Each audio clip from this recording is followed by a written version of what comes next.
Okay. All right. This is Self-Isolation Shakespeare's production of Julius Caesar. Hello to everybody who is watching live, and hello to everybody who might watch this later on YouTube. We are a student-led collaborative group with the intent of producing all of Shakespeare's canon live on Zoom, which is a video chat platform. I am going to have the cast introduce themselves, and then we will begin the show. So, starting with our Julius Caesar.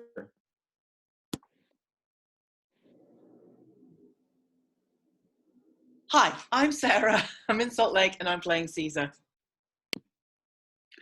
Hi, I'm Matt. Matt Sincell. I'm also in Salt Lake and I'm playing Brutus. Hi, I'm Saren Nofs Snyder. I'm in Chicago and I'm reading Cassius.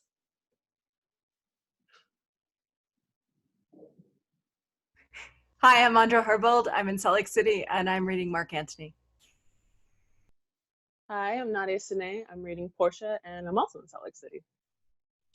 Hi, my name is Harrison Lind. I'm playing the Soothsayer and Octavius Caesar, and I am in Salt Lake City as well. Hi, I'm Jacob, and I will be reading for Calpurnia as well as the First Soldier, and I am in Salt Lake City. Hello, I'm Benjamin. I'm in Midvale, and I will be reading for Casca. Hello, I'm Grace Cawley. I'm reading from Bozeman, Montana, and I will be playing Flavius and a servant.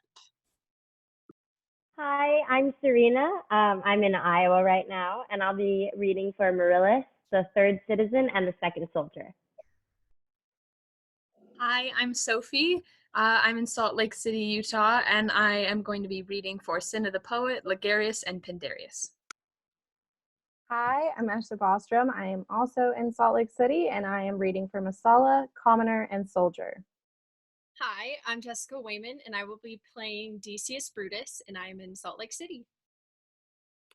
Hi, I'm Danny Borba. I will be reading for Cinna the Conspirator and Second Citizen, and I am in Orem, Utah. Hi, I'm Eleanor Boulay, and I'm reading for Cicero, Titinius, and First Citizen, and I'm in North Salt Lake, Utah. Hello, I am Amona Fatau, and I'm reading from Magna, Utah, and I'll be reading for Lucius and Fourth Citizen. Hi, my name is Blaney. I am reading from Heber City, Utah, and I will be reading your sheet instructions. Okay, and without further ado, this is Julius Caesar.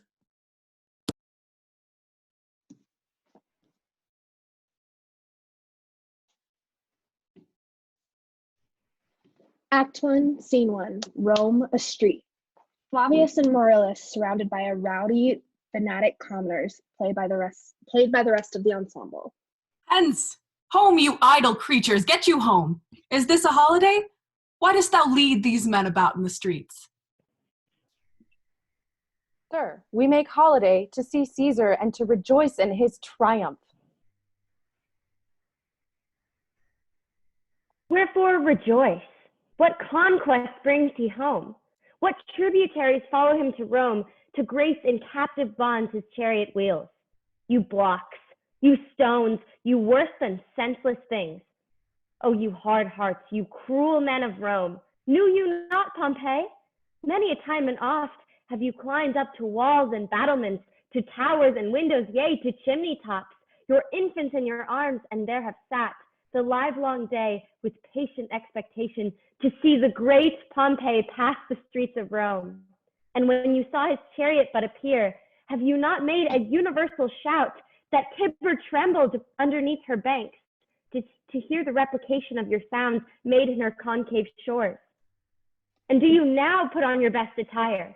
And do you now call out a holiday?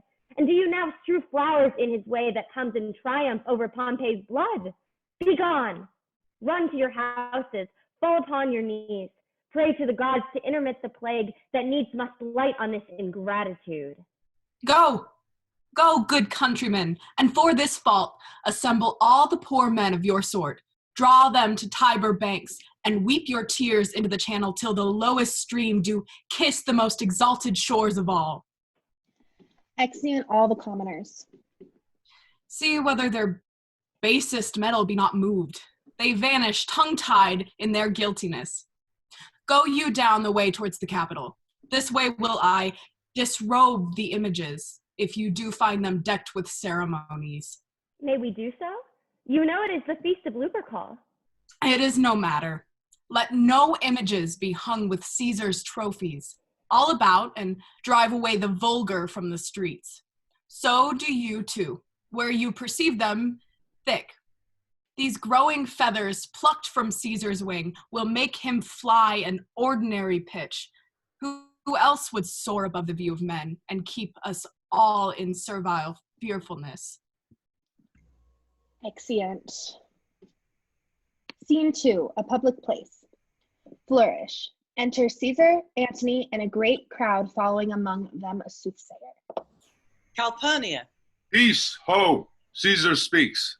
Calpurnia. Enter Calpurnia. Here, my lord. Stand you directly in Antonius' way, when he doth run his course. Antonius. Caesar, my lord. Forget not in your speed, Antonius, to touch Calpurnia, for our elders say, the barren touched in this holy chase shake off their sterile curse. I shall remember. When Caesar says, do this, it is performed. Set on, and leave no ceremony out. A flourish is heard. Caesar! Ha! Who calls? Bid every noise be still. Peace yet again. Who is it in the press that calls on me? I hear a tongue shriller than all the music cry, Caesar, speak! Speak, Caesar is turned to hear. Beware the Ides of March. What man is that? A soothsayer bids you beware the Ides of March. Set him before me, let me see his face. Fellow, come from the throng, look upon Caesar. What say'st thou to me now? Speak once again. Beware the Ides of March. He is a dreamer. Let us leave him. Pass. Exeunt all except Brutus and Cassius. Will you go see the order of the course? Not I. Oh, I pray you do. I'm not gamesome. I do lack some part of that quick spirit that is in Antony. Let me not hinder, Cassius, your desires. I'll leave you. Brutus, I do observe you now of late. I have not from your eyes that gentleness and show of love as I was wont to have. You bear too stubborn and too strange a hand over your friend that loves you. Cassius, be not deceived. If I have veiled my look, I turn the trouble of my countenance merely upon myself. Vexed I am of late with passions of some difference, conceptions only proper to myself, which give some soil perhaps to my behaviors. But let not therefore my good friends be grieved, among which number, Cassius, be you one, nor construe any further my neglect than that poor Brutus with himself at war forgets the shows of love to other men.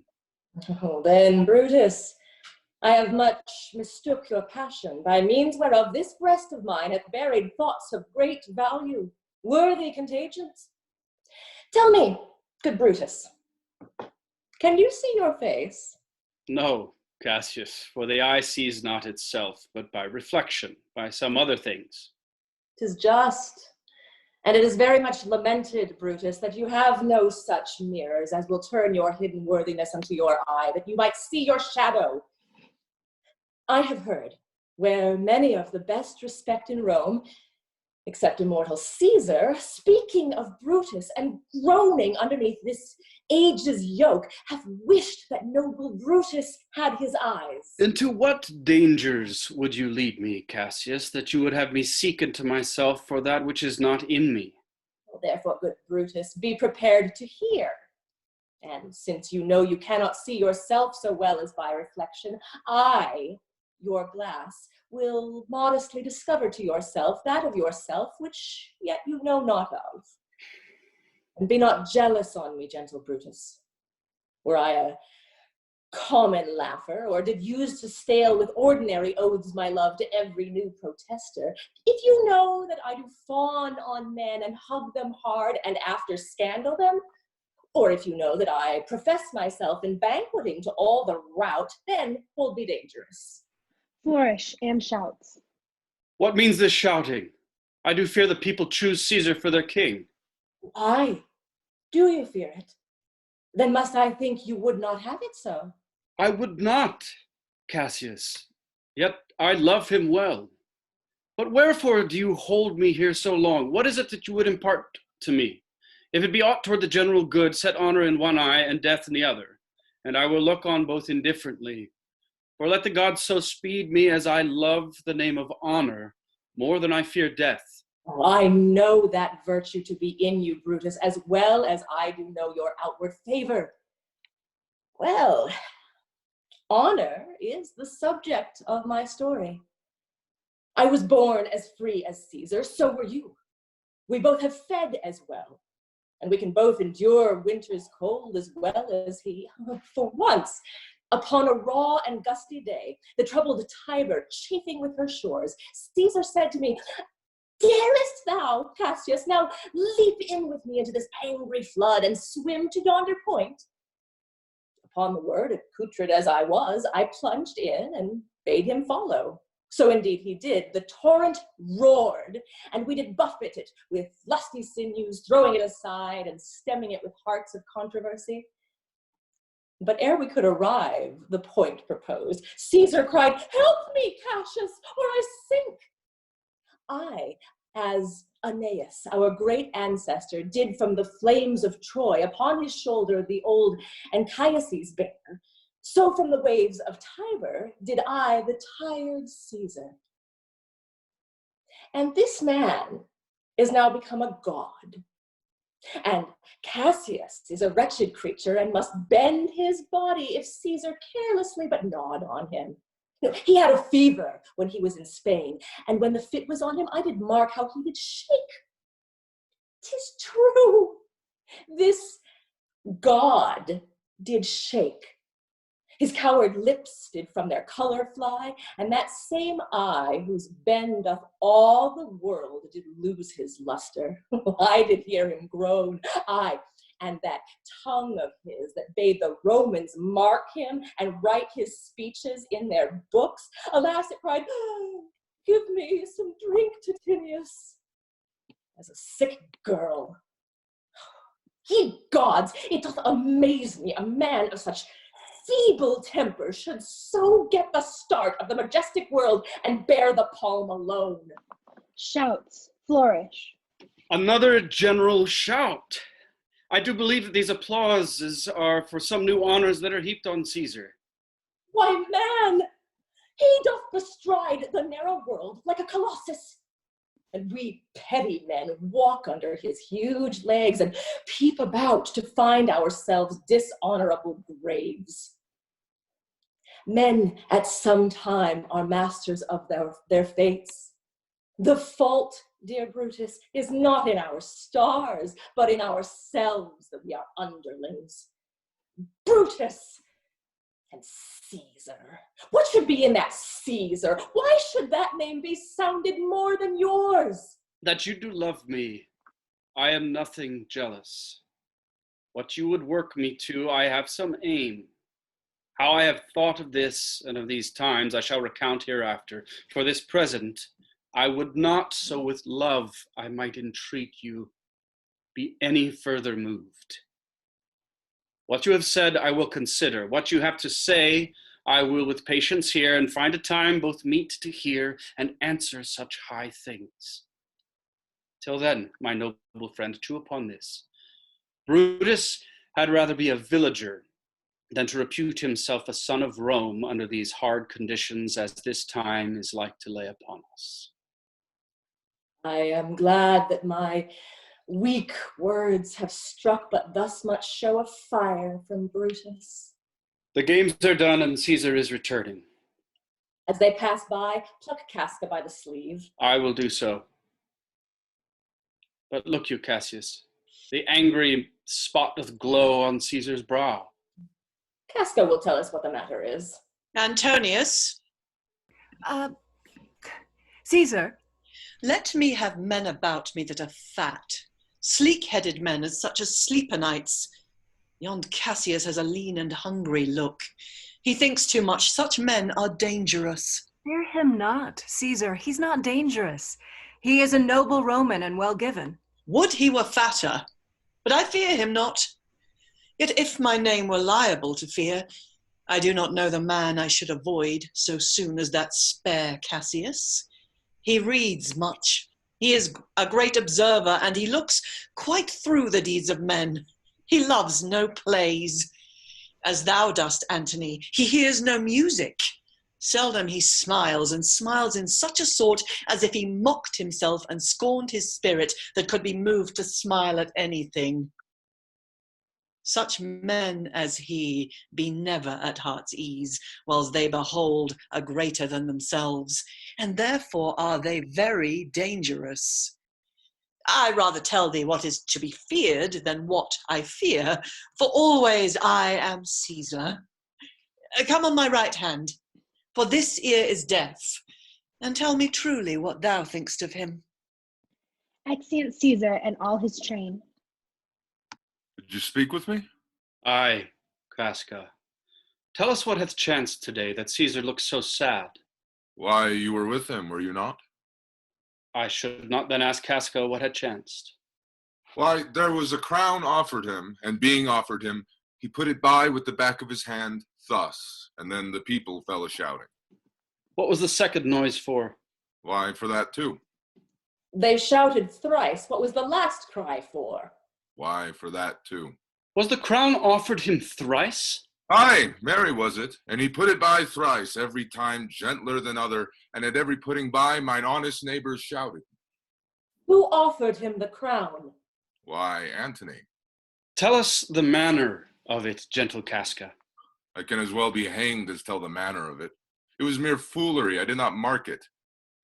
I saw Marc Antony offer him a crown, yet 'twas not a crown neither, 'twas one of these coronets, and as I told you, he put it by once. But, for all that, to my thinking, he would fain have had it. Then he offered it to him again, then he put it by again. But, to my thinking, he was very loath to lay his fingers off it. And then he offered it the third time. He put it the third time by, and still, as he refused it, the rabblement hooted and clapped their chapped hands, and threw up their sweaty nightcaps, and uttered such a deal of stinking breath because Caesar refused the crown, that it had almost choked Caesar. For he swooned it and fell down at it. And for mine own part, I durst not laugh, for fear of opening my lips and receiving the bad air. But soft. I pray you, what, did Caesar swoon? He fell down in the marketplace, and foamed at mouth, and was speechless. 'Tis very like he hath the falling sickness. Oh, no. Caesar hath it not. But you and I and honest Casca, we have the falling sickness. I know not what you mean by that, but I am sure Caesar fell down. I could tell you more news too. Marullus and Flavius, for pulling scarves off Caesar's images, are put to silence. Fare you well. There's more foolery yet, if I could remember it. Will you sup with me tonight, Casca? No, I am promised forth. Will you dine with me tomorrow? Aye, if I be alive and your mind hold and your dinner worth the eating. Good. I will expect you. Do so. Farewell, both. Exit Casca. What a blunt fellow is this grown to be. This rudeness is a sauce to his good wit, which gives men's stomach to digest his words with better appetite. And so it is. For this time I will leave you. Tomorrow, if you please speak with me, I will come home to you, or if you will, come home to me, and I will wait for you. I will do so. Till then, think of the world. Exit Brutus. Well, Brutus, thou art noble. Yet I see thy honorable metal may be wrought from that it is disposed. Therefore it is meet that noble minds keep ever with their likes, for whom so firm that cannot be seduced. Caesar doth but bear me hard, but he loves Brutus. If I were Brutus now and he were Cassius, he should not humor me. I will this night, in several hands, in at his window throw, as if they came from several citizens, writings, all tending to the great opinion that Rome holds of this his name, wherein obscurely Caesar's ambition shall be glanced at. And after this, let Caesar seek him sure, for we shall shake him, or worse days endure. Exit. Scene 3, the same, a street. Thunder and lightning. Enter from opposite sides. Casca, with his sword drawn, and Sirio.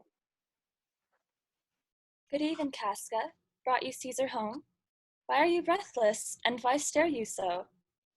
Are you not moved when all the sway of earth shakes like a thing unfirm? Oh, Cicero, I have seen tempests when the scolding winds have rived the knotty oaks, and I have seen the ambitious ocean swell and rage and foam to be exalted with the threatening clouds. But never till tonight, never till now, did I go through a tempest dropping fire. Either there is a civil strife in heaven, or else the world, too saucy with the gods, incenses them to send destruction. Why, saw you anything more wonderful? A common slave, you know him well by sight, held up his left hand, which did flame and burn like 20 torches joined, and yet his hand, not sensible of fire, remained unscorched. Besides, I had not since put up my sword. Against the Capitol I met a lion, who glared upon me and went surly by without annoying me, and there were drawn upon a heap 100 ghastly women, transformed with their fear, who swore they saw men all in fire walk up and down the streets. And yesterday the bird of night did sit, even at noonday, upon the marketplace, hooting and shrieking. When these prodigies do so conjointly meet, let not men say, these are their reasons, they are natural. For I believe they are portentous things unto the climate that they point upon. Indeed, it is a strange disposed time, but men may construe things after their fashion, clean from the purpose of the things themselves. Come Caesar to the Capitol tomorrow? He doth. Good night then, Casca. This disturbed sky is not to walk in. Farewell, Cicero. Exit Cicero, enter Cassius. Who's there? A Roman. Casca, by your voice. Your ear is good. Cassius, what night is this? A very pleasing night to honest men. Whoever knew the heavens meant so? Those that have known the earth so full of faults. It is the part of men to fear and tremble, when the most mighty gods by token send such dreadful heralds to astonish us. You are dull, Casca. You look pale and gaze and put on fear and cast yourself in wonder to see the strange impatience of the heavens. But if you would consider the true cause why all these fires, why all these gliding ghosts, why birds and beasts from quality and kind, why old men fool and children calculate, why all these things change from their ordinance, their natures and preformed faculties to monstrous quality, why you shall find that heaven hath infused them with these spirits, to make them instruments of fear and warning unto some monstrous state. Now, could I, Casca, name to thee a man most like this dreadful night, that thunders, lightens, opens graves, and roars as doth the lion in the Capitol? A man no mightier than myself, thyself, or me in personal action, yet prodigious grown, and fearful as these strange eruptions are. 'Tis Caesar that you mean, is it not, Cassius? Let it be who it is. Indeed, they say the senators tomorrow mean to establish Caesar as a king, and he shall wear his crown by sea and land in every place save here in Italy. I know where I will wear this dagger then. Cassius from bondage will deliver Cassius. Therein, ye gods, you make the weak most strong. Therein, ye gods, you tyrants do defeat. Nor stony tower, nor walls of beaten brass, nor airless dungeon, nor strong links of iron can be retentive to the strength of spirit. But life, being weary of these worldly bars, never lacks power to dismiss itself. If I know this, know all the world beside, that part of tyranny that I do bear, I can shake off at pleasure. Thunder still. So can I. So every bondman in his own hand bears the power to cancel his captivity. And why should Caesar be a tyrant then? Poor man. I know he would not be a wolf, but that he sees the Romans are but sheep. He were no lion, were not the Romans hinds. Those that with haste will make a mighty fire, begin it with weak straws. What trash is Rome? What rubbish and what awful when it serves for the base matter to illuminate so vile a thing as Caesar. Oh, but oh, grief, where hast thou led me? I perhaps speak this before a willing bondsman. Then I know my answer must be made, but I am armed, and dangers are to me indifferent. You speak to Casca, and to such a man that is no fleering telltale. Hold my hand. Be factious for redress of all these griefs, and I will set this foot of mine as far as who goes farthest. There's a bargain made. Now, know you, Casca, I have moved already some certain of the noblest-minded Romans to undergo with me an enterprise of honorable, dangerous consequence. And I do know by this, they stay for me in Pompey's porch. For now, this fearful night, there is no stir walking in the streets, and the complexion of the element in favor like the work that we have in hand, most bloody, fiery, and most terrible. Stand close a while, for here comes one in haste. 'Tis Cinna. I do know him by his gait, he is a friend. Cinna, where haste you so? Enter Cinna. To find out you. Who's that? Metellus Cimber? No, it is Casca, one incorporate to our attempts. Am I not stayed for, Cinna? I'm glad on't. What a fearful night this is. There's 2 or 3 of us have seen strange sights. Am I not stayed for? Tell me. Yes, you are. Oh, Cassius, if you could but win the noble Brutus to our party. Be you content. Good Cinna, take this paper, and look you lay it in the praetor's chair where Brutus may but find it. And throw this in at his window. Set this up with wax upon old Brutus' statue. All this done, repair to Pompey's porch, where you shall find us. Exit Cinna. Come, Casca. You and I will yet ere day see Brutus at his house. 3 parts of him is ours already, and the main entire upon the next encounter yields him ours. Oh, he sits high in all the people's hearts, and that which would appear offense in us, his countenance, like richest alchemy, will change to virtue and to worthiness. Him and his worth, and our great need of him, you have right well conceited. Let us go, for it is after midnight, and ere day we will awake him and be sure of him. Exeunt. Act 2, Scene 1, Rome, Brutus's orchard. It must be by his death. And for my part, I know no personal cause to spurn at him, but for the general. He would be crowned.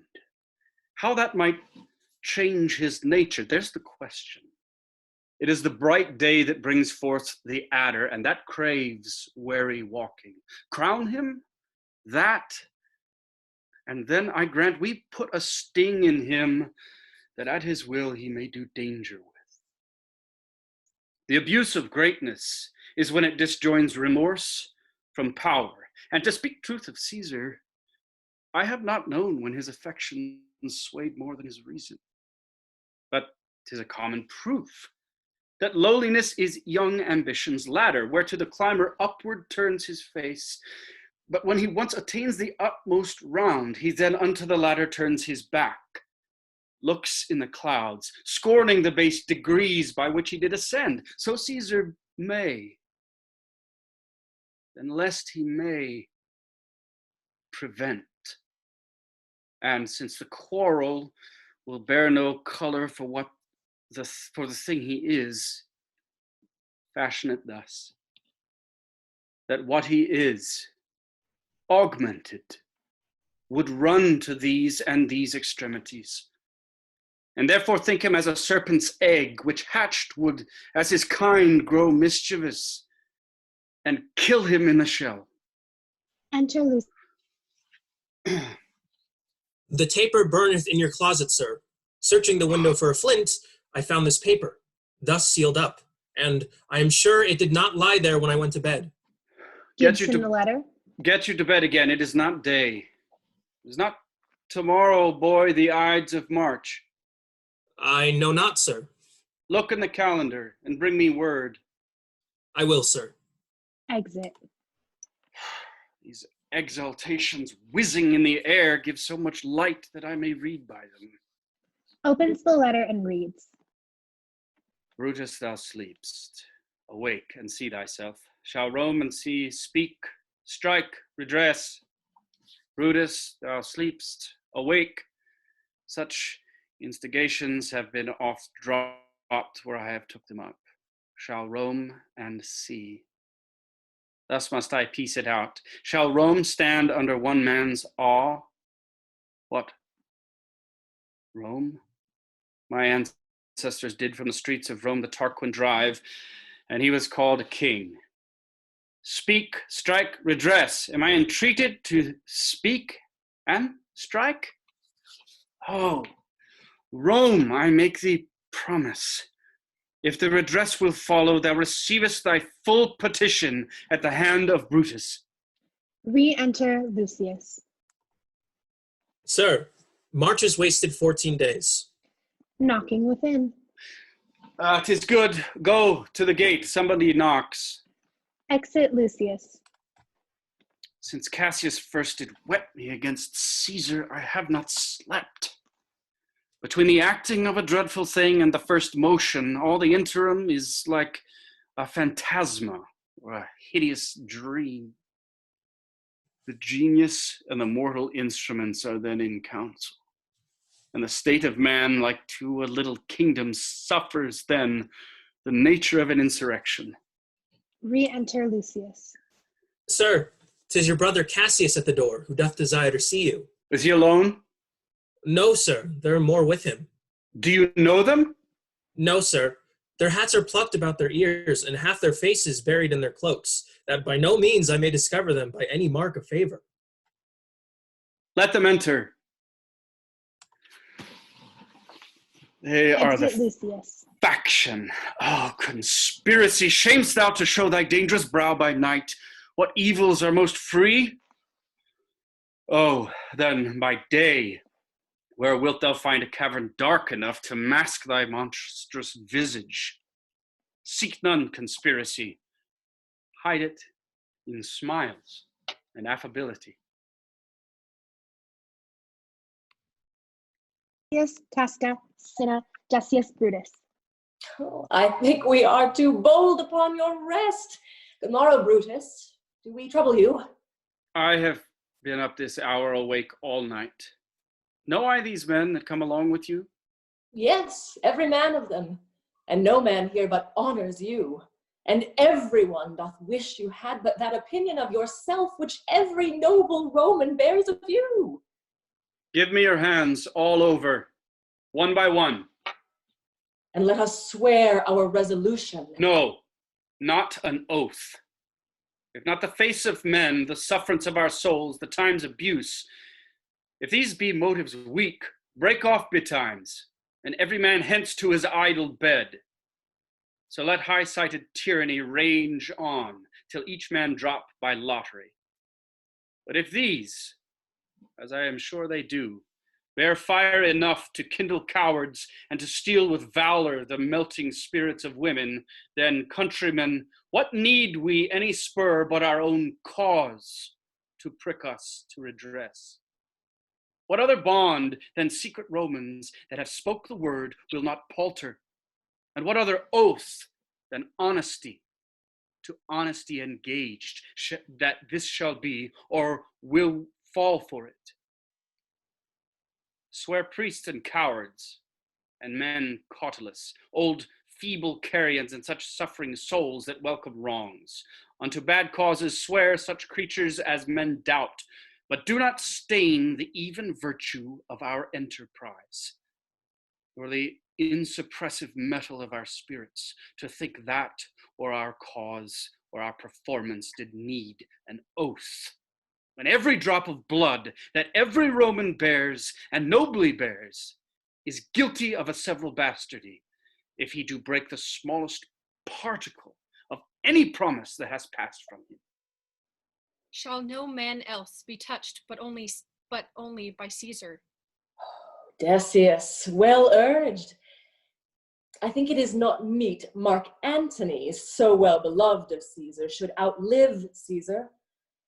We shall find of him a shrewd contriver, and his means, if he improve them, may well stretch so far as to annoy us all, which, to prevent, let Antony and Caesar fall together. Our course will seem too bloody, Caius Cassius, to cut the head off and then hack the limbs, like wrath in death and envy afterwards.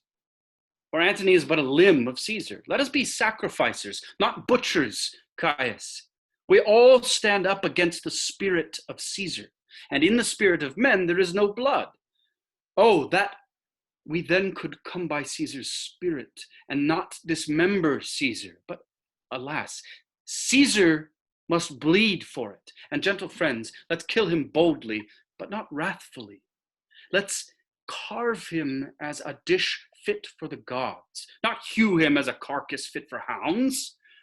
And let our hearts, as subtle masters do, stir up their servants to an act of rage, and after seem to chide them. This shall make our purpose necessary, and not envious, which so appearing to the common eyes, we shall be called purgers, not murderers. And for Marc Antony, think not on him, for he can do no more than Caesar's arm when Caesar's head is off. Yet I fear him, for in the engrafted love he bears to— Alas, good Cassius, do not think of him. If he loves Caesar, all that he can do is to himself take thought and die for Caesar. And that were much he should, for he is given to sports, to wildness, and much company. Clock strikes. Peace, count the clock. The clock is stricken 3. The morning comes upon us. We'll leave you, Brutus. And friends, disperse yourself, but all remember what you have said and show yourselves true Romans. Good gentlemen, look fresh and merrily. Let not our looks put on our purposes, but bear it as our Roman actors do, with untired spirits and formal constancy. And so good morrow to you, every one. Exeunt all but Brutus. Enter Portia. Brutus, my lord. Portia, what mean you? Wherefore rise you now? It is not for your health thus to commit your weak condition to the raw morning. Nor for yours neither. You've ungently, Brutus, stole from my bed, and yesternight at supper you suddenly arose and walked about, musing and sighing with your arms across.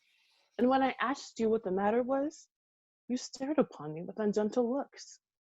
I urged you further, then you scratched your head and too impatiently stamped with your foot.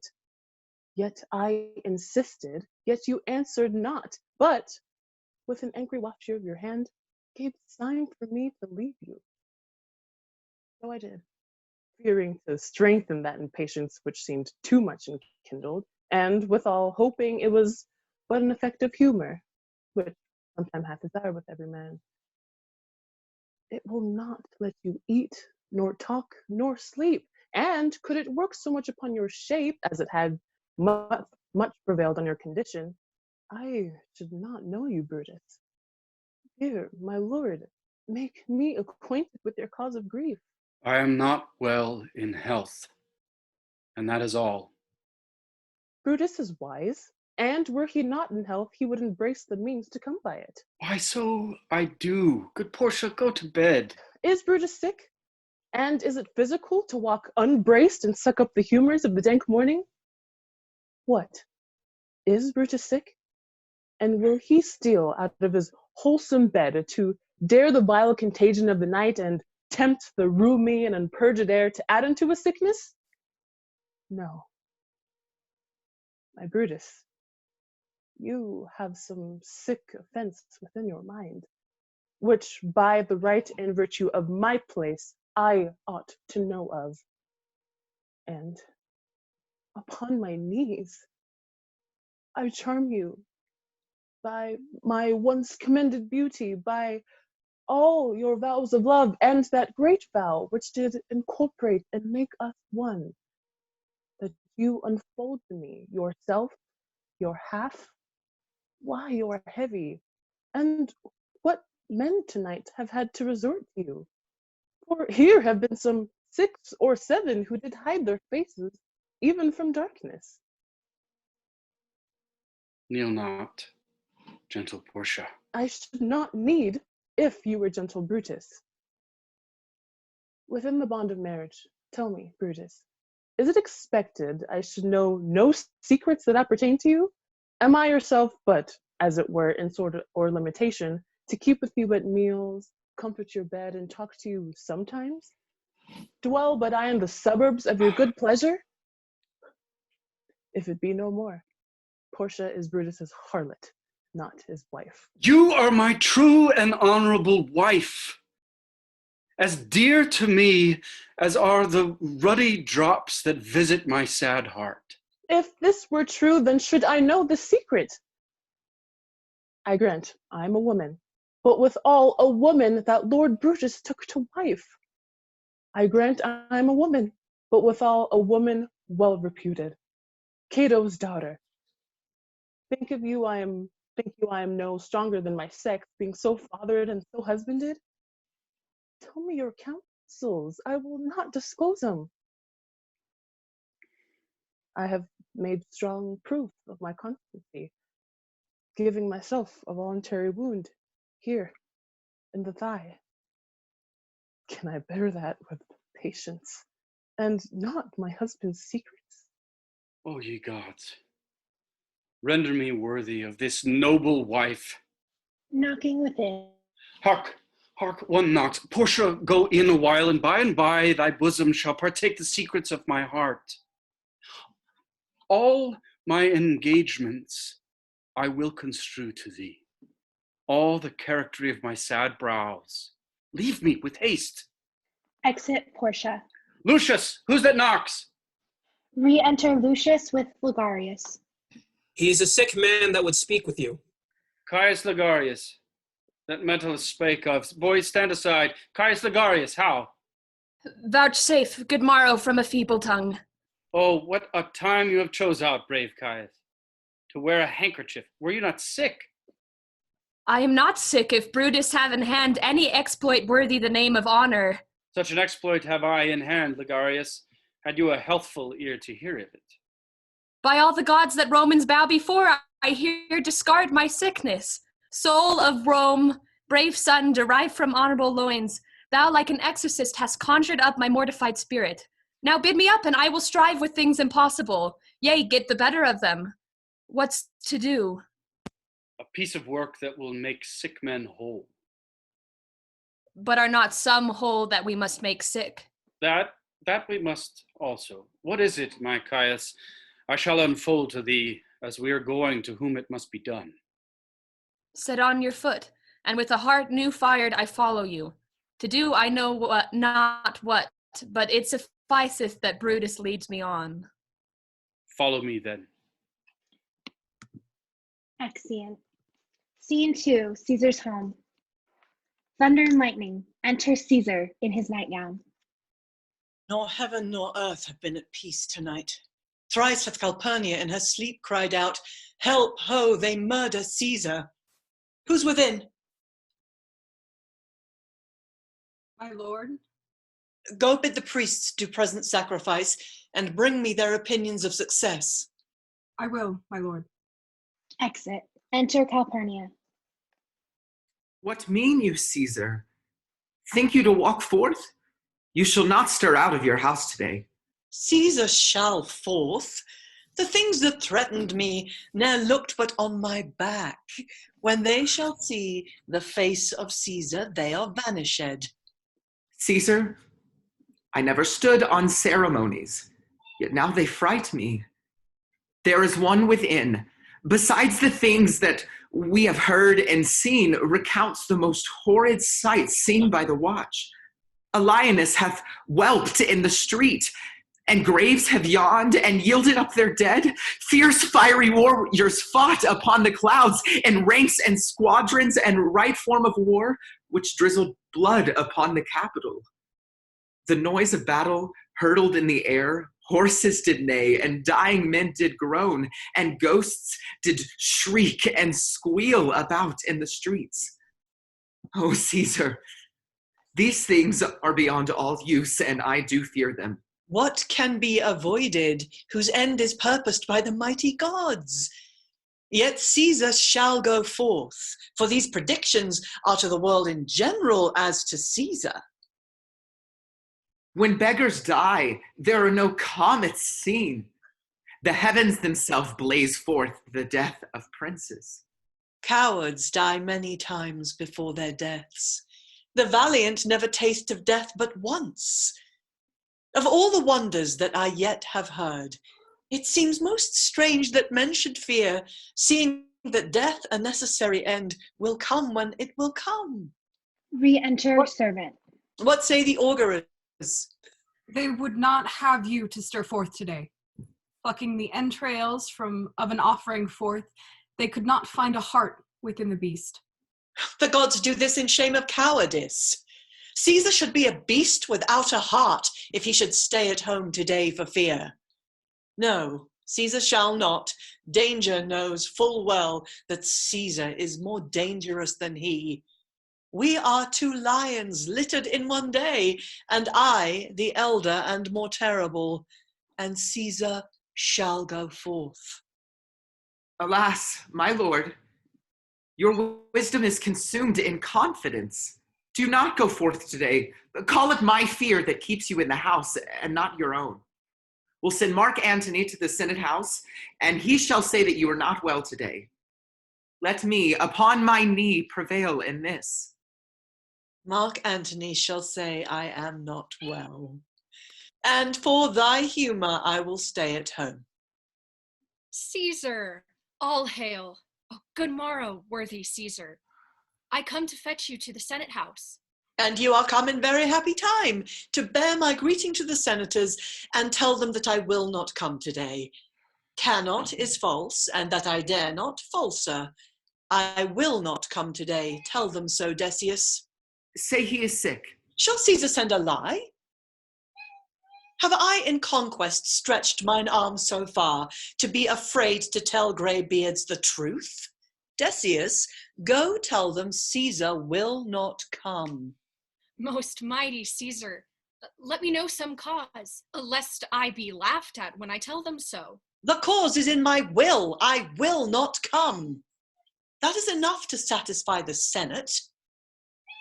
But for your private satisfaction, because I love you, I will let you know. Calpurnia here, my wife, stays me at home. She dreamt tonight she saw my statue, which like a fountain with 100 spouts did run pure blood, and many lusty Romans came smiling and did bathe their hands in it. And these does she apply for warnings and portents and evils imminent, and on her knee hath begged that I will stay at home today. This dream is all misinterpreted. It was a vision fair and fortunate, your statue spouting blood in many pipes, in which so many smiling Romans bathed, signifies that from your great Rome shall suck reviving blood, that the great men shall press for tinctures, stains, relics, and cognizance. This by Calpurnia's dream is signified. And this way have you well expounded it. I have, when you have heard what I can say, and know it now, the Senate have concluded to give this day a crown to mighty Caesar. If you shall send them word you will not come, their minds may change. Besides, it were a mock apt to be rendered for someone to say, break up the Senate till another time, when Caesar's wife shall meet with better dreams. If Caesar hide himself, shall they not whisper, lo, Caesar is afraid? Pardon me, Caesar, for my dear, dear love to our proceeding bids me tell you this, and reasons to my love is liable. How foolish do your fears seem now, Calpurnia. I am ashamed I did yield to them. Give me my robe, for I will go. Enter Brutus, Ligarius, and Casca. What, Brutus, are you stirred so early too? Good morrow, Casca, Caius Ligarius. Caesar was ne'er so much your enemy as that same ague which hath made you lean. What is the clock? Caesar, it's struck an 8. I thank you for your pains and courtesy. Enter Antony. See? Antony that revels longer nights is notwithstanding up. Good morrow, Antony. So to my most noble Caesar. Bid them prepare within. I am to blame to be thus waited for. Now, Cinna. Now, Metellus. What, Trebonius? I have an hour's talk in store for you. Remember that you call on me today. Be near me that I may remember you. Caesar, I will. And so near will I be that your best friend shall wish I had been further. Good friends, go in and taste some wine with me, and we, like friends, will straightway go together. And every like is not the same, O Caesar. The heart of Brutus yearns to think upon.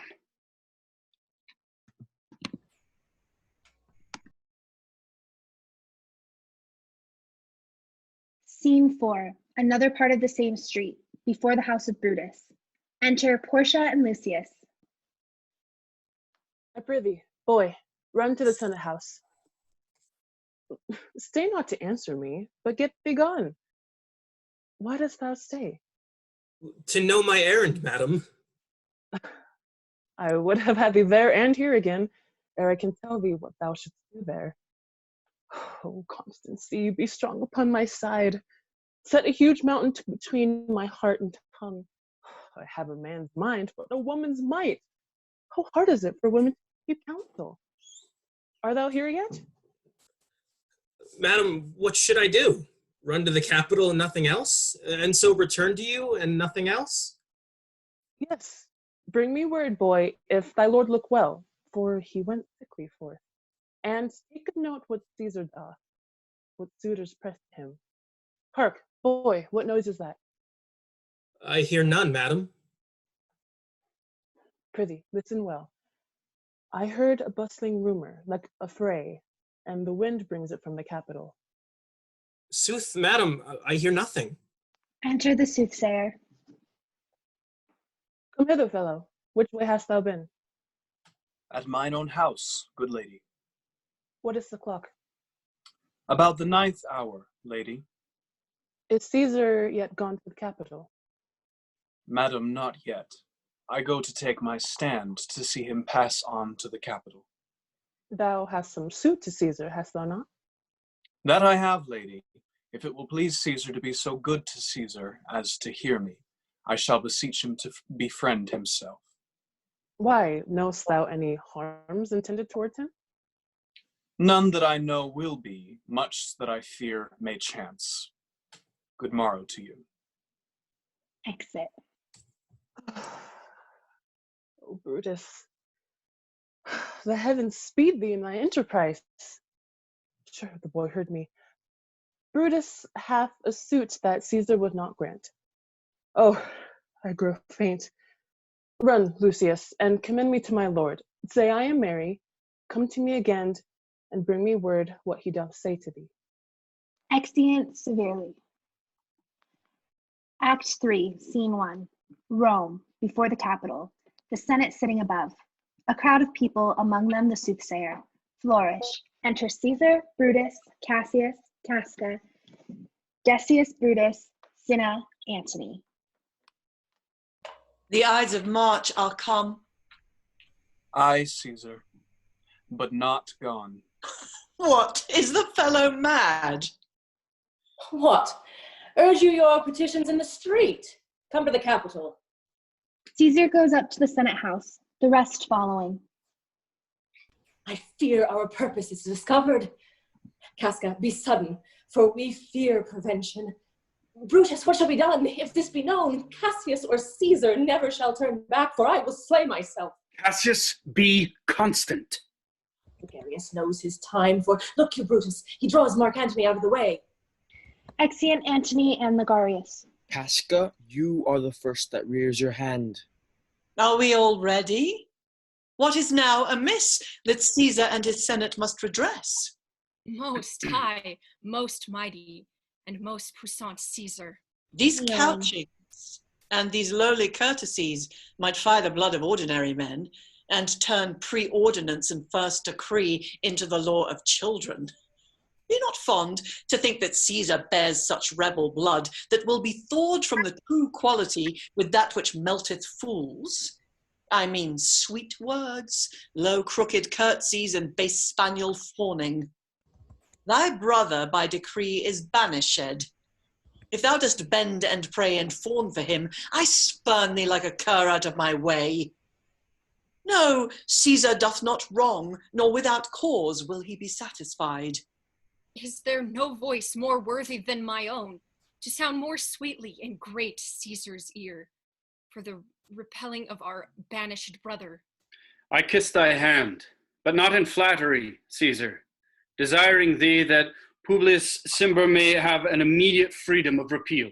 What, Brutus? Pardon, Caesar, pardon. As low to thy foot doth Cassius fall, to beg enfranchisement for Publius Cimber.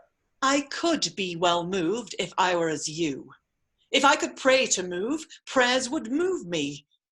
But I am constant as the northern star, of whose true fixed and resting quality there is no fellow in the firmament. The skies are painted with unnumbered sparks. They are all fire, and every one doth shine, but there's but one in all doth hold his place. So in the world, 'tis furnished well with men, and men are flesh and blood, and apprehensive. Yet in their number I do know but one, that unassailable holds on his rank, unshaked of motion, and that I am he. Let me a little show it, even in this, that I was constant Cimber should be banished, and constant do remain to keep him so. Oh, Caesar. Hence, wilt thou lift up Olympus? Great Caesar. Doth not Brutus bootless kneel? Speak, hands, for me. Casca first, then the other conspirators, and Brutus stab Caesar. Et tu, Brute. Then fall, Caesar. Liberty, freedom, tyranny is dead. Run hence, proclaim, cry it about the streets. Some to the common pulpits and cry out, liberty, freedom, and enfranchisement. People and senators, be not affrighted, fly not, stand stiff, ambition's debt is paid. Let no man abide this deed, but we the doers. Re-enter Ligarius. Where is Antony? Fled to his house, amazed. Men, wives, and children stare, cry out, and run as it were doomsday. Fates, we will know your pleasures. That we shall die, we know, but 'tis but the time and drawing days out that men stand upon. Why, he that cuts off 20 years of life cuts off so many years of fearing death. Grant that, and then is death a benefit. So are we Caesar's friends that have abridged his time of fearing death. Stoop, Romans, stoop and let us bathe our hands in Caesar's blood up to the elbows and besmear our swords. Then walk we forth, even to the marketplace, and waving our red weapons o'er our heads, let's all cry, peace, freedom, and liberty. Stoop then and wash.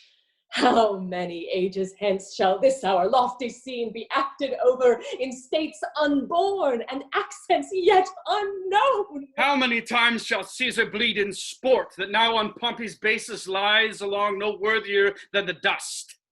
So oft as that shall be, so often shall the not of us be called the men that gave their country liberty. What, shall we forth?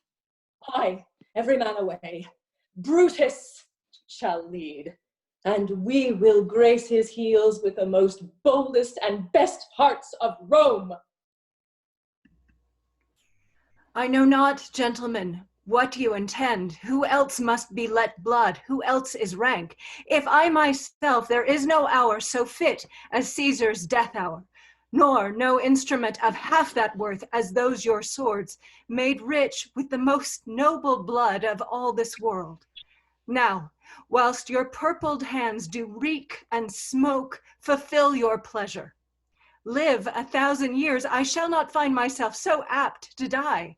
No place will please me so, no mean of death, as here by Caesar, and by you cut off, the choice and master spirits of this age. O Antony, beg not your death of us. Though now we must appear bloody and cruel, as by our hands and this our present act, yet see we do, yet see you but our hands and this the bleeding business that they have done. Our hearts you see not.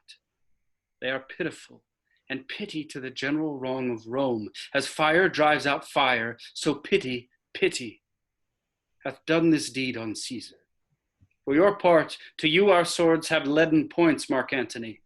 Our arms in strength of malice and our hearts of brother's temper do receive you in with all kind love, good thoughts, and reverence.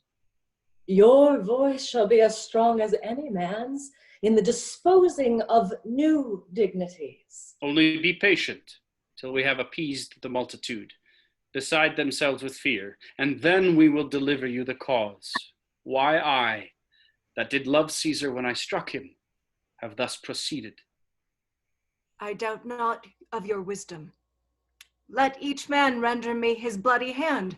First, Marcus Brutus, will I shake with you.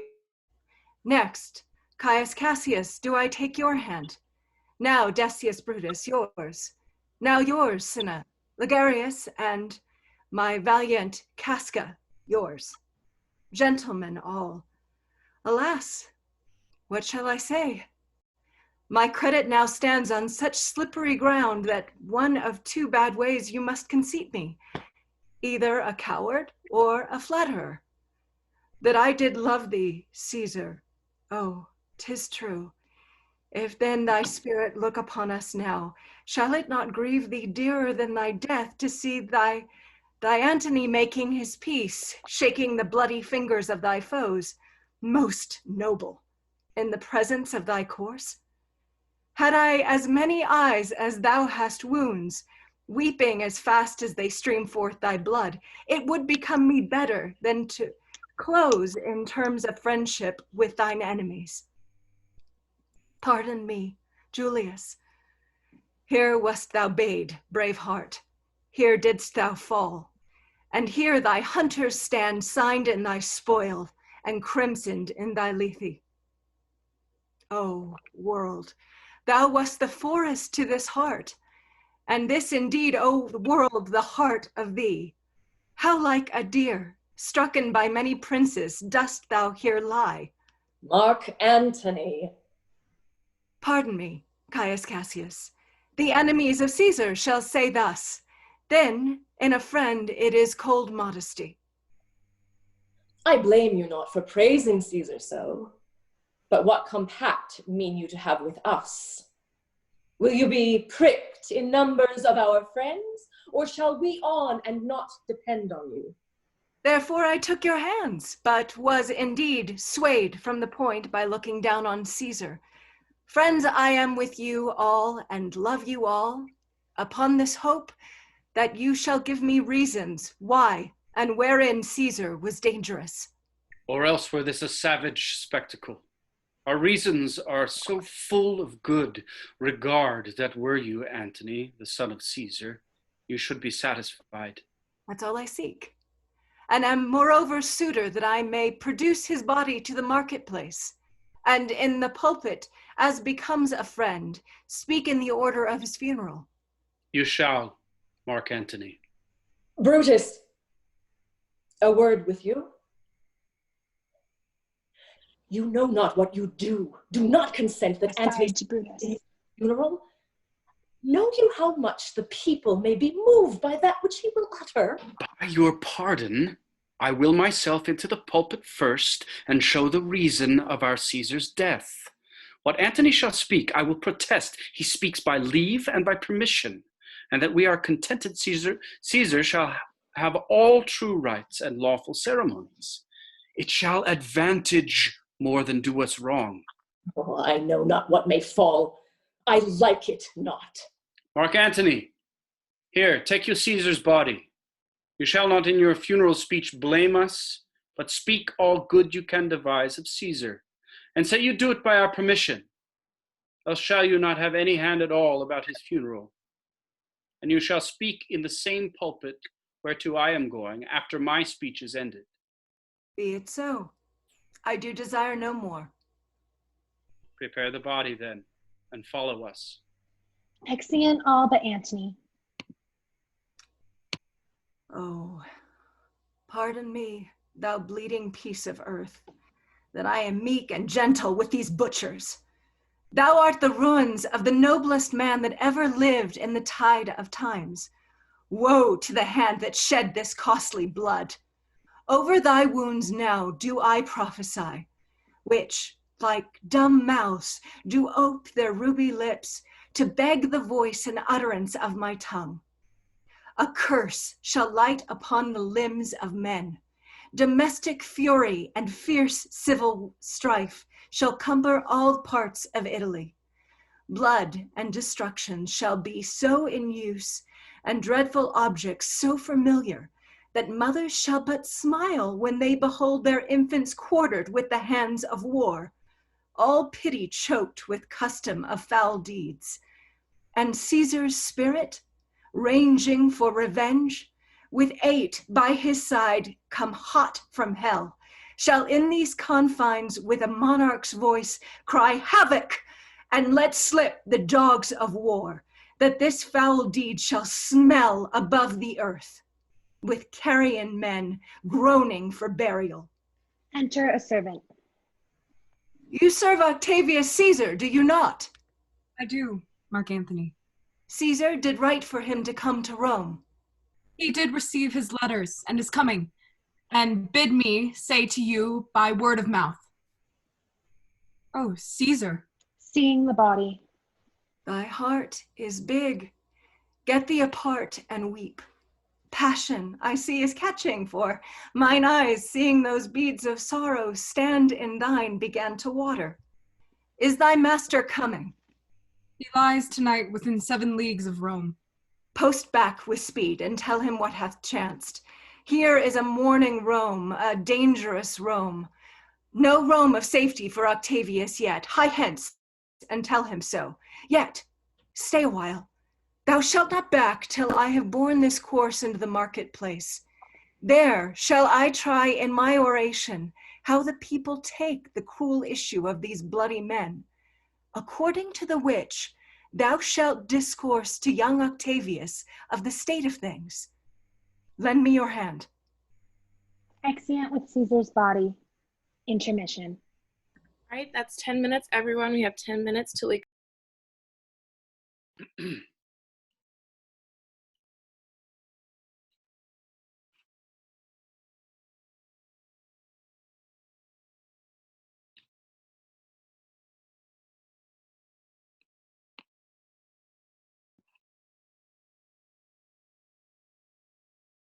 Scene 2. The Forum. Be patient till the last. Romans, countrymen, and lovers, hear me for my cause, and be silent that you may hear. Believe me for mine honor, and have respect to mine honor, that you may believe. Censure me in your wisdom, and awake your senses, that you may be the better judge. There be any in this assembly, any dear friend of Caesar's, to him I say that Brutus's love to Caesar was no less than his. If then that friend demand why Brutus rose against Caesar, this is my answer. Not that I loved Caesar less, but that I loved Rome more. Had you rather Caesar were living and die all slaves, than that Caesar were dead to live all free men? As Caesar loved me, I weep for him. As he was fortunate, I rejoice at it. As he was valiant, I honor him. But as he was ambitious, I slew him. There is tears for his love, joy for his fortune, honor for his valor, and death for his ambition. Who is here so base that would be a bondman? If any speak, for him I have offended. Who is here so rude that would not be a Roman? If any speak, for him have I offended. Who is here so vile that will not love his country?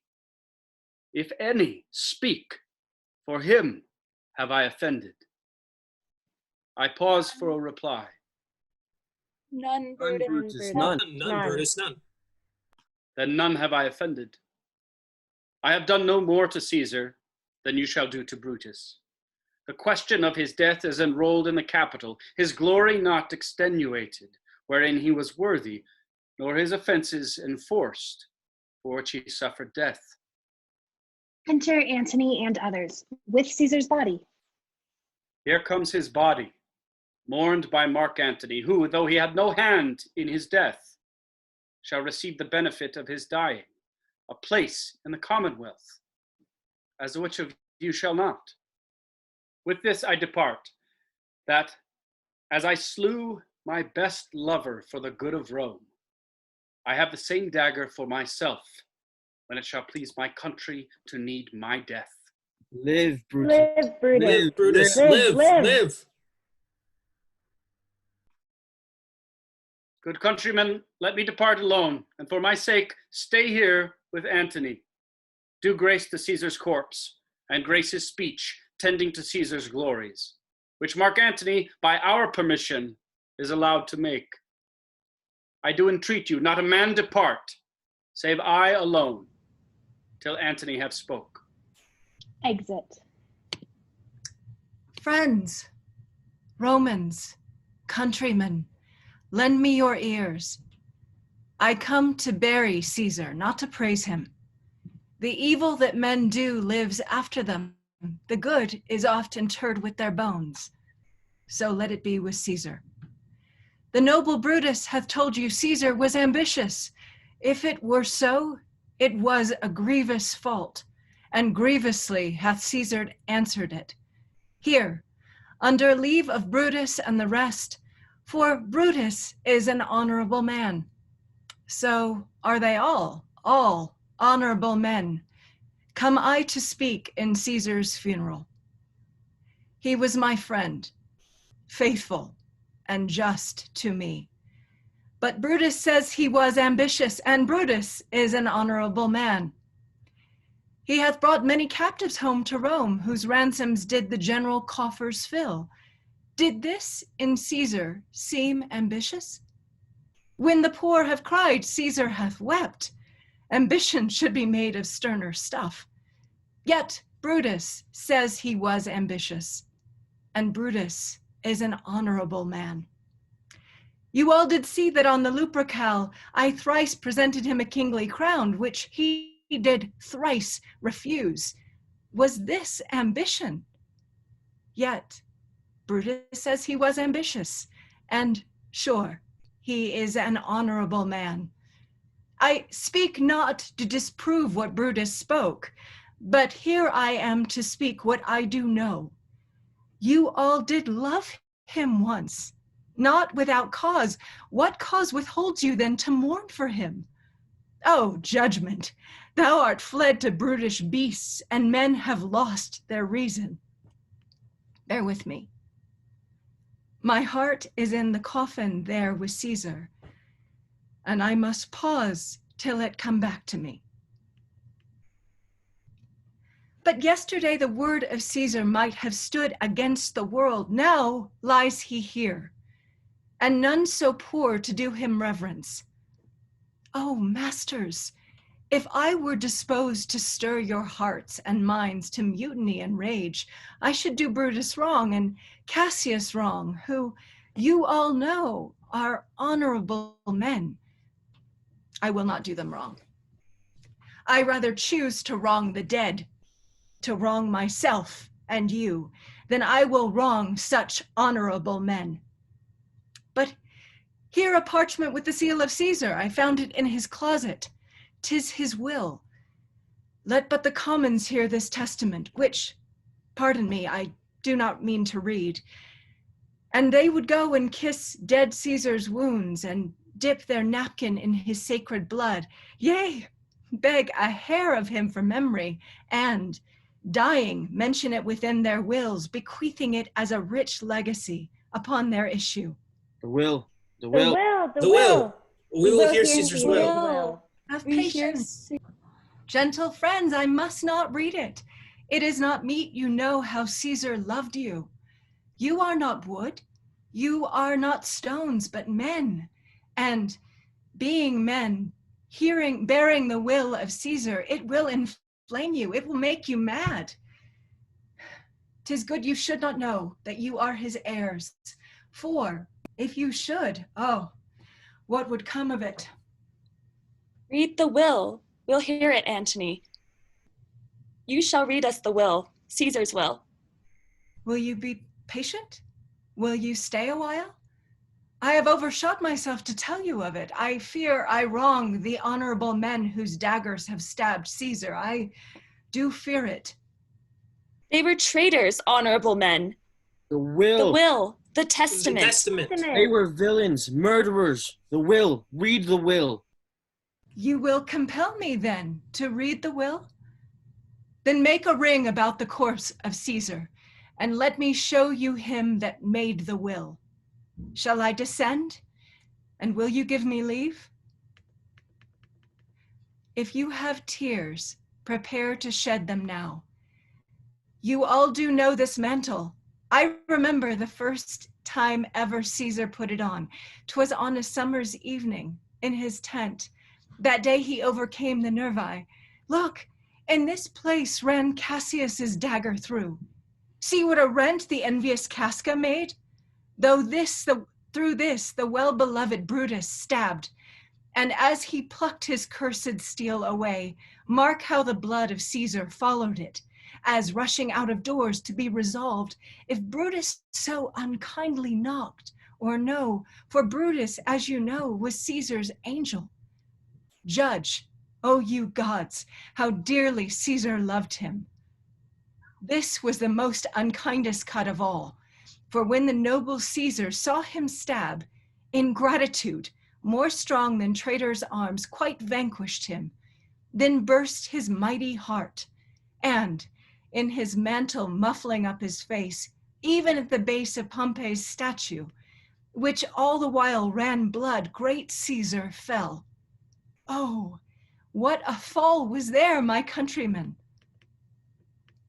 Then I, and you, and all of us fell down, whilst bloody treason flourished over us. Oh, now you weep, and I perceive you feel the dint of pity. These are gracious drops. Kind souls, what? Weep you when you but behold our Caesar's vesture wounded? Look you here. Here he is himself, marred, as you see, with traitors. Revenge. Revenge. Fire. Seek. Burn. Fire. Kill. Slay. Let not a traitor live. Good friends, sweet friends, let me not stir you up to such a sudden flood of mutiny. They that have done this deed are honorable. What private griefs they have, alas, I know not, that made them do it. They are wise and honorable, and will, no doubt, with reasons answer you. I come not, friends, to steal away your hearts. I am no orator, as Brutus is, but as you know me all, a plain, blunt man that loved my friend, and that they know full well that gave me public leave to speak of him. For I have neither wit, nor words, nor worth, action, nor utterance, nor the power of speech to stir men's blood. I only speak right on. I tell you that which you yourselves do know. Show you sweet Caesar's wounds, poor, dumb mouths, and bid them speak for me. But were I Brutus, and Brutus Antony, there were an Antony would ruffle up your spirits and put a tongue in every wound of Caesar that should move the stones of Rome to rise and mutiny. Will mutiny. Mutiny. Away then. Come, seek the conspirators. Yet hear me, countrymen, yet hear me speak. Peace ho. Dear Antony. Dear Antony. Most noble Antony. Why, friends, you go to do you do not know what. Wherein hath Caesar thus deserved your loves? Alas, you know not. I must tell you then. You have forgot the will I told you of. Most true. True. The will. Will. Stay and hear the will. Stay and hear the will. Here is the will, and under Caesar's seal, to every Roman citizen he gives, to every several man, 75 drachmas. Moreover, he hath left you all his walks, his private arbors and new planted orchards. On this side Tiber, he hath left them you, and to your heirs forever common pleasures, to walk abroad and recreate yourselves. Here was a Caesar. When comes such another? Never. Never. Never.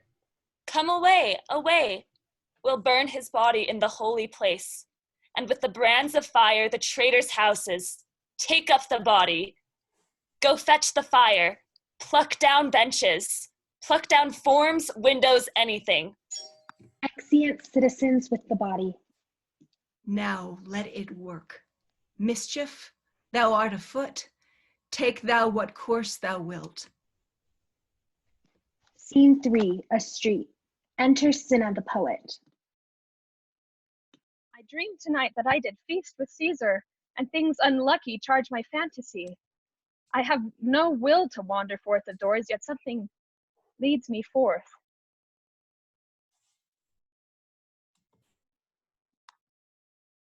What is your name? Whither are you going? Where do you dwell? Are you a married man or a bachelor? Answer every man directly. Aye, and briefly. Aye, and wisely. Aye, and truly, you were best. What is my name? Whither am I going? Where do I dwell? Am I a married man or bachelor? Then, to answer every man directly and briefly, wisely and truly, wisely I say I am a bachelor. That's as much as to say they are fools that marry. You'll bear me a bang for that, I fear. Proceed directly. Directly, I am going to Caesar's funeral. As a friend or an enemy? As a friend. That matter is answered directly. For your dwelling, briefly. Briefly, I dwell in the capital. Your name, sir, truly. Truly, my name is Cinna. Tear him to pieces, he's a conspirator. I am Cinna the poet. I am Cinna the poet. Tear him for his bad verses. Tear him for his bad verses. I am not Cinna the conspirator. It is no matter his name's, his name, Cinna. Pluck but his name out of his heart and turn him going. They tear him to pieces. Tear him! Tear him! Exeunt. Act 4, Scene 1, a house in Rome. Antony, Octavius, and Lepidus seated at a table. These many then shall die, Their names are pricked. Fetch the will hither, and we shall determine how to cut off some charge and legacies. Exit Lepidus.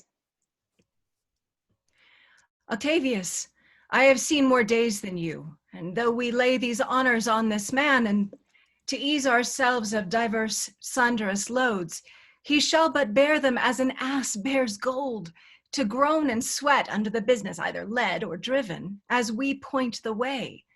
And having brought our treasure where we will, then take we down his load and turn him off, like to an empty ass, to shake his ears and graze in commons.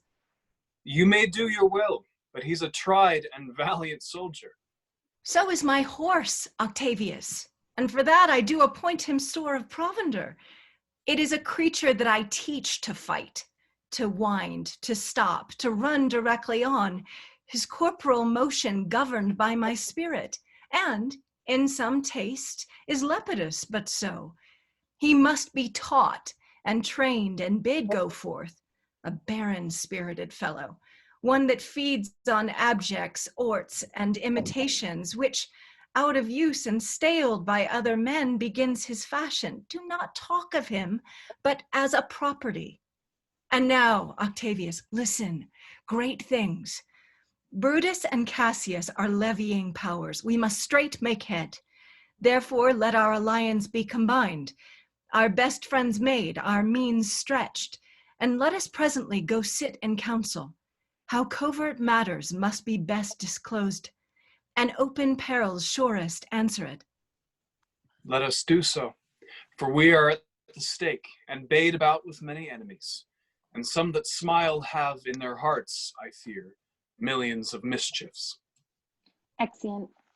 Scene 2. Camp near Sardis, before Brutus's tent. Drum. Enter Brutus, Cassius, Lucius, and soldiers. Most noble brother, you have done me wrong. Judge me, you gods. Wrong I mine enemies? And if not so, how should I wrong a brother? Oh, Brutus, this sober form of yours hides wrongs, and when you do them... Cassius, be content. Speak your griefs softly. I do know you well. Before the eyes of both our armies here, which should precede nothing but love from us, let us not wrangle. Bid them move away. Then in my tent, Cassius, enlarge your griefs, and I will give you audience. Exeunt. Scene 3. Brutus's tent. Enter Brutus and Cassius. You have wronged me doth appear in this. You have condemned and noted Lucius Pella for taking bribes here of the Sardians, wherein my letters praying on his side because I knew the man were slighted off. You wronged yourself to write in such a case. In such a time as this, it is not meet that every nice offense should bear his comment. Let me tell you, Cassius, you yourself are much condemned to have an itching palm, to sell and march your offices for gold to underservers. I, an itching palm. You know that you are Brutus that speaks this, or by the gods, this speech were else your last. The name of Cassius honors this corruption, and chastisement doth therefore hide its head. Chastisement? Remember March, the Ides of March, remember. Did not great Julius bleed for justice' sake? What villain touched his body that did stab, and not for justice? What, shall one of us that struck the foremost man of all this world, but for supporting robbers, shall we now contaminate our fingers with base bribes? And sell the mighty space of our large honors for so much trash as may be grasped thus? I had rather be a dog and bay the moon than such a Roman. Oh, Brutus, bait not me. I'll not endure it. You forget yourself to hedge me in. I am a soldier. I, older in practice, abler than yourself to make conditions. Go to. You are not Cassius. I am. I say you are not. Urge me no more. I shall forget myself. Have mind upon your health. Tempt me no further. Away, slight man! Is it possible? Hear me, for I will speak. Must I give way and room to your rash choler? Shall I be frighted when a madman stares? Oh, ye gods, must I endure all this? All this, aye, more. Fret till your proud heart break. Go show your slaves how choleric you are, and make your bondmen tremble. Must I budge? Must I observe you? Must I stand and crouch under your testy humor? By the gods, you shall digest the venom of your spleen, though it do split you. For from this day forth, I'll use you for my mirths. Yea, for my laughter, when you are waspish. Is it come to this? You say you are a better soldier. Let it appear so.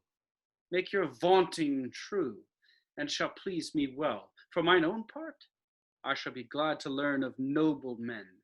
You wrong me every way. You wrong me, Brutus. I said an elder soldier, not a better. Did I say better? If you did, I care not. When Caesar lived, he durst not thus have moved me. Peace, peace, you durst not have tempted him. I durst not. No. What? Durst not tempt him? For your life you durst not.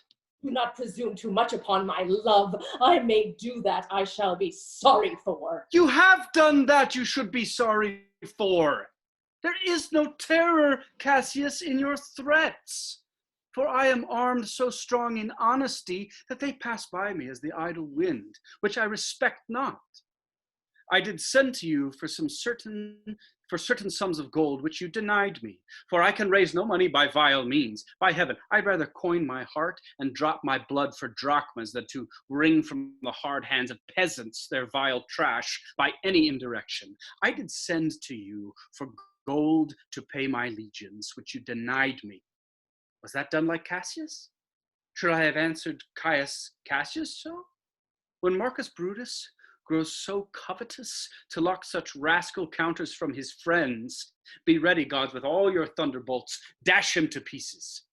I denied you not. You did. I did not. He was but a fool that brought my answer back.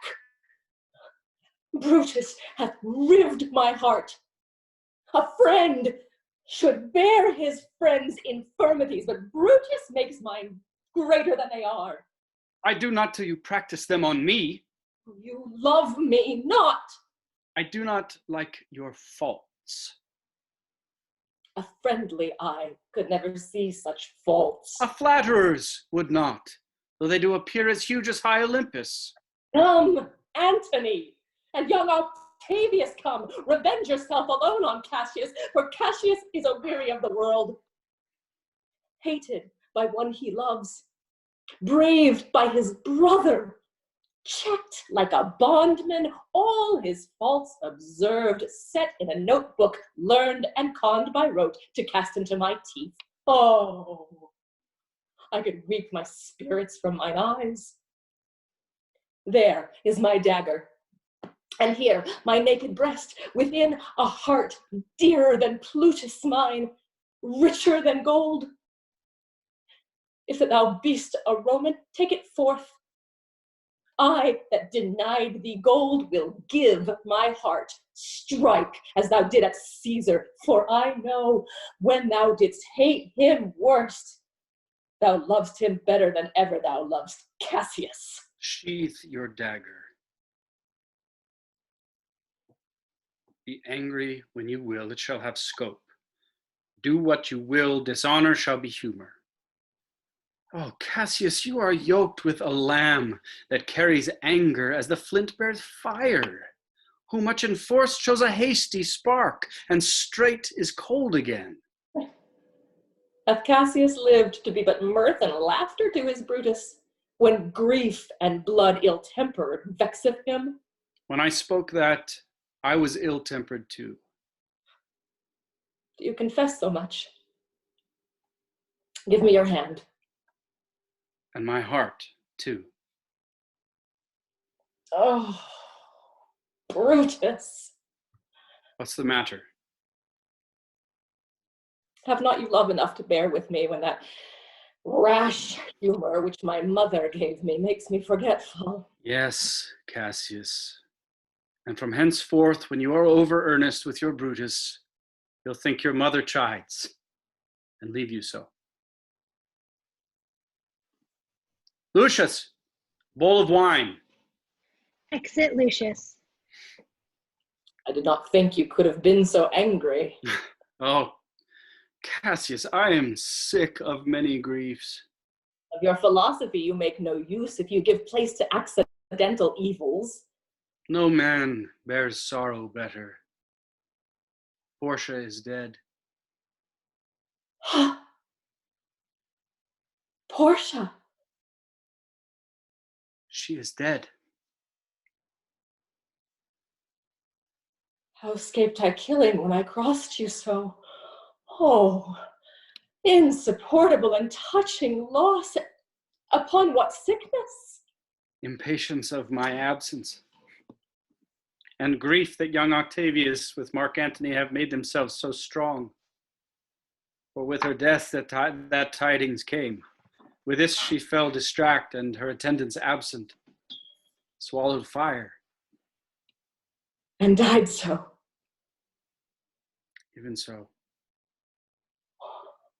Oh, ye immortal gods. Re-enter Lucius with wine and taper. Speak no more of her. Give me a bowl of wine. In this I bury all unkindness, Cassius. My heart is thirsty for that noble pledge. Fill, Lucius, till the wine o'erswell the cup. I cannot drink too much of Brutus' love. Now sit we close about this taper here and call in question our necessities. Oh, Portia, art thou gone? No more, I pray you. Cassius, I have here received letters that young Octavius and Marc Antony come down upon us with a mighty power, bending their expedition toward Philippi. Had you your letters from your wife? Lucius? Had you your letters from your wife, my lord? No. Nor nothing in your letters rid of her? Nothing. That methinks is strange. Why, ask you, hear you aught of her in yours? Now, as you are a Roman, tell me true. Then, like a Roman, bear the truth I tell. For certain she is dead, and by strange manner. Aye, farewell, Portia. We must die, Lucius, with meditating that she must die once. I have the patience to endure it now. Even so, great men, great losses should endure. I have as much of this in art as you, but yet my nature could not bear it so. Well, to our work alive. What do you think of marching to Philippi presently? I do not think it good. Your reason? This it is. 'Tis better that the enemy seek us, so shall he waste his means, weary his soldiers, doing himself offense, while we, lying still, are full of rest, defense, and nimbleness. Good reasons must of force give place to better. The people twixt Philippi and his ground do stand, but in a forced affection. For they have grudged us contribution. The enemy marching along by them shall make a fuller number up, come on refreshed, new added, and encouraged. From which advantage shall we cut him off? If at Philippi we do face him there, these people at our back. Hear me, good brother. Under your pardon, you must note beside that we have tried the utmost of our friends. Our legions are brimful. Our cause is ripe. The enemy increaseth every day. We at the height are ready to decline. There's a tide in the affairs of men, which, taken at the flood, leads on to fortune. Omitted, all the voyage of their life is bound in shallows and in miseries. On such a full sea are we now afloat, and we must take the current when it serves, or lose our ventures. Then with your will, go on. We'll along ourselves and meet them at Philippi. The deep of night has crept upon our talk, and nature must obey necessity, which we will near with a little rest. Is there no more to say? No more. Good night. Early tomorrow will we rise, and hence. Good night, and good repose. Oh, my dear brother. This was an ill beginning of the night. Never comes such division between our souls. Let it not, Brutus. Everything is well. Good night, my lord. Good night, good brother. Exeunt all but Brutus. Enter Lucius. I pray you, sir, lie in my tent and sleep. Look, Lucius, here's the book I sought for, so I put it in the pocket of my gown. I was sure your lordship did not give it to me. Bear with me, good boy, I'm much forgetful. Canst thou uphold thy heavy eyes a while, and touch thy instrument a strain or two? Aye, my lord, an't please you. It does, my boy. I trouble thee too much, but thou art willing. It is my duty, sir. I shall not urge thy duty past thy might. I know young bloods look for a time of rest. Oh, I have slept, my lord, already. It was well done, and thou shalt sleep again. I will not hold thee long. If I do live, I will be good to thee. Music and a song.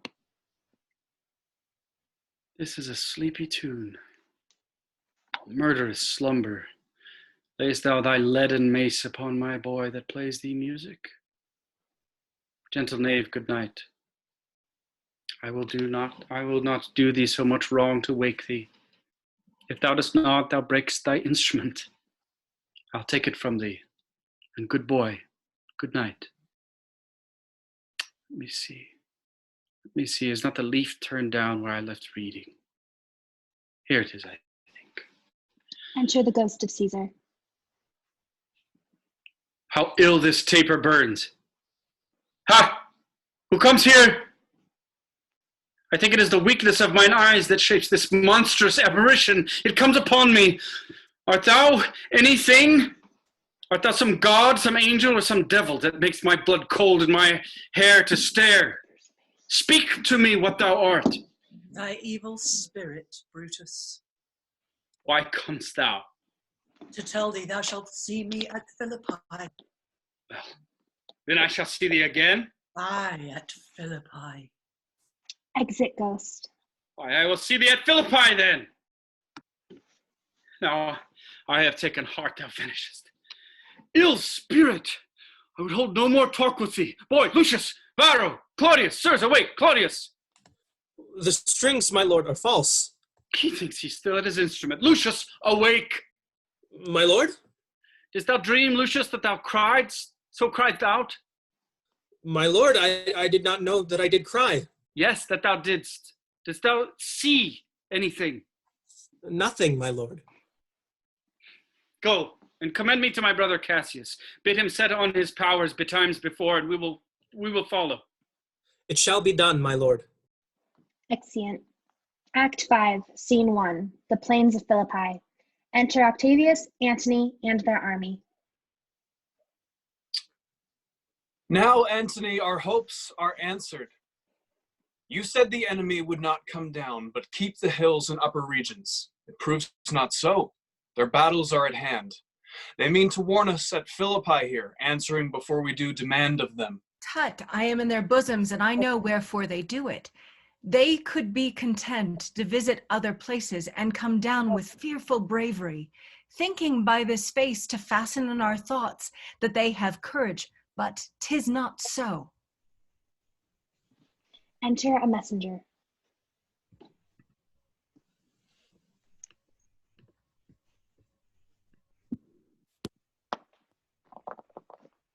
Prepare you, generals. The enemy comes on in gallant show. Their bloody sign of battle is hung out, and something to be done immediately. Octavius, lead your battle softly on, upon the left hand of the even field. Upon the right hand I. Keep thou the left. Why do you cross me in this exigent? I do not cross you, but I will do so. March. Drum. Enter Brutus, Cassius, and their army. They stand, and would have parley. Stand fast, Titinius. We must out and talk. Marc, Antony, shall we give sign of battle? No, Caesar. We will answer on their charge. Make forth. The generals would have some words. Stir not until the signal. Words before blows. Is it so, countrymen? Not that we love words better, as you do. Good words are better than bad strokes, Octavius. In your bad strokes, Brutus, you give good words. Witness the hole you made in Caesar's heart, crying, "Long live, hail Caesar." Oh, Antony, the posture of your blows are yet unknown. But for your words, they rob the Hybla bees and leave them honeyless. Not stingless, too. Oh yes, and soundless, too. For you have stolen their buzzing, Antony, and very wisely threat before you sting. Villains, you did not so when your vile daggers hacked one another in the sides of Caesar. You showed your teeth like apes, and fawned like hounds, and bowed like bondmen, kissing Caesar's feet, whilst damned Casca, like a cur, behind struck Caesar on the neck. Oh, you flatterers. Flatterers! Now, Brutus, thank yourself. This tongue hath not offended so today, if Cassius might have ruled. Come, the cause. If arguing make us sweat, the proof of it will turn to redder drops. Look, I draw a sword against conspirators. When think you that the sword goes up again? Never till Caesar's 33 wounds be well avenged, or till another Caesar have added slaughter to the sword of traitors. Caesar, thou canst not die by traitors' hands, unless thou bringst them with thee. So I hope. I was not born to die with Brutus's sword.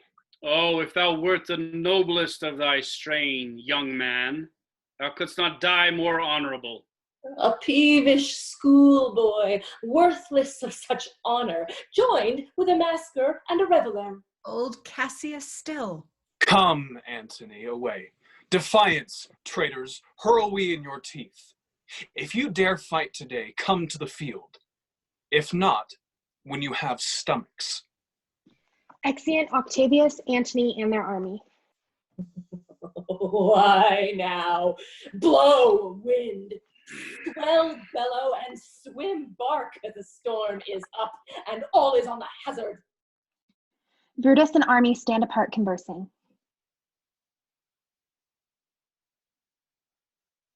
Lucius. What says my general? This is my birthday, as this very day was Cassius born. Give me thy hand, Lucius. Be thou my witness that against my will, as Pompey was, I am compelled to set upon one battle all our liberties. You know that I held Epicurus strong, and his opinion. Now I change my mind, and partly credit things that do presage.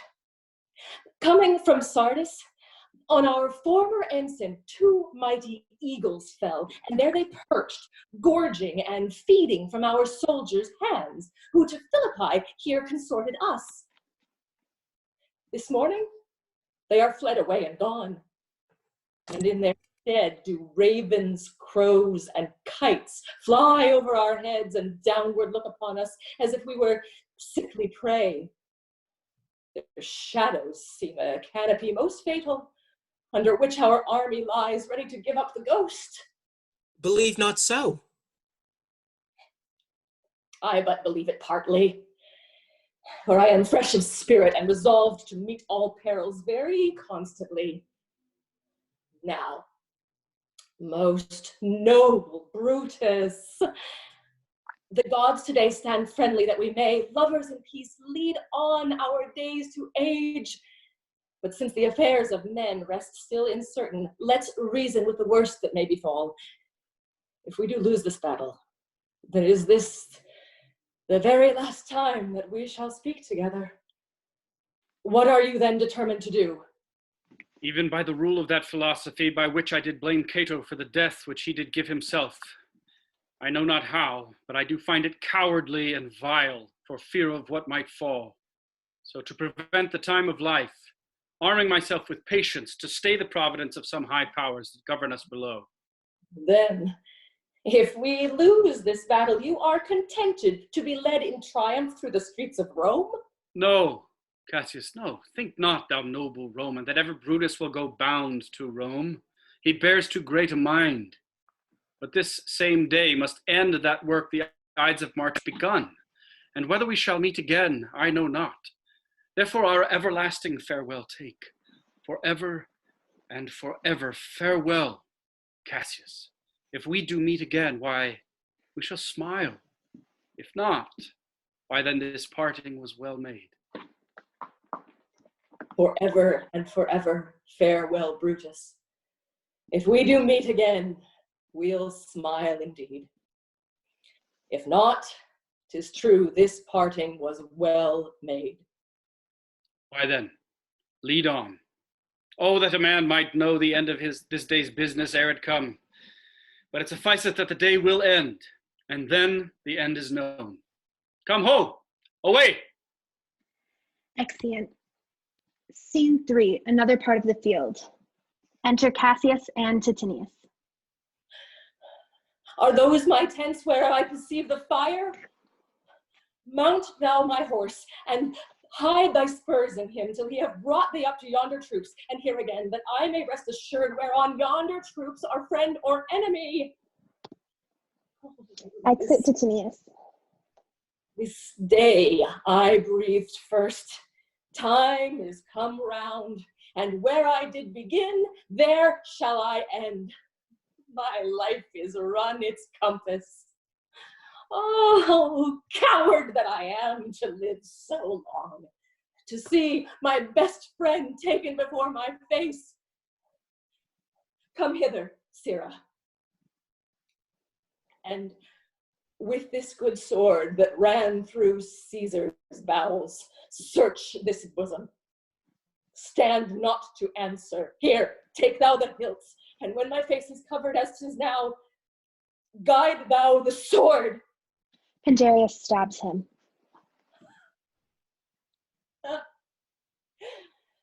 Caesar, thou art revenged, even with the sword that killed thee.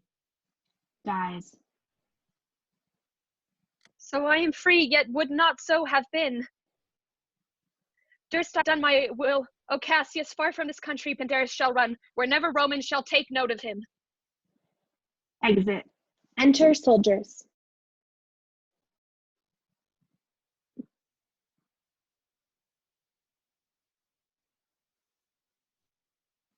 Where did you leave him? All disconsolate, on this hill. Is not that he that lies upon the ground? He lies not the living, O my heart! Is not that he? No, this was he, but Cassius is no more. O setting sun, as in thy rays thou dost sink tonight, so in his red blood Cassius's day is set. The sun of Rome is set. Our day is gone. Clouds, dews, and dangers come, our deeds are done. Mistrust of success hath done this deed. Mistrust of good success hath done this deed. O hateful error, melancholy's child! Why dost thou show to the apt thoughts of men the things that are not? O error soon conceived!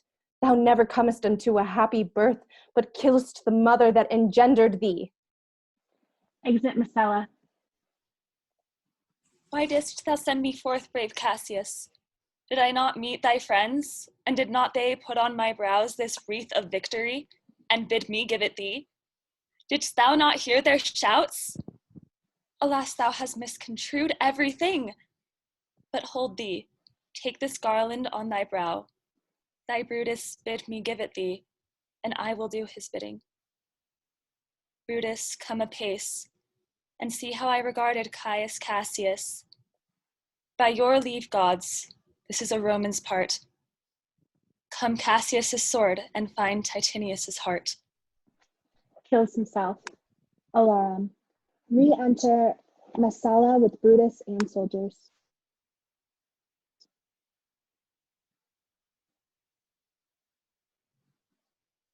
Where Messala doth his body lie?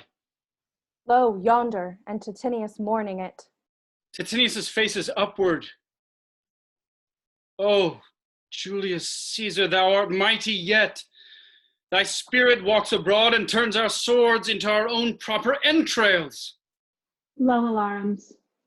Brave Titinius, look, whether he have not crowned dead Cassius. Are yet 2 Romans living such as these, the last of all the Romans? Fare thee well. It is impossible that ever Rome should breed thy fellow.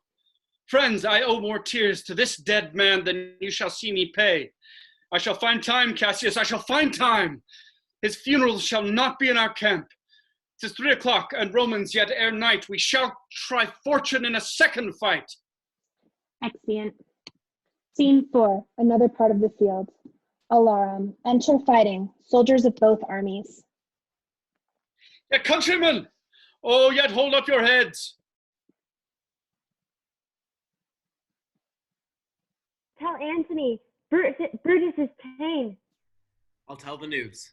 Here comes the general. Enter Antony. Brutus is ta'en. Brutus is ta'en, my lord. Where is he? Safe, Antony. Brutus is safe enough. I dare assure thee that no enemy shall ever take alive the noble Brutus.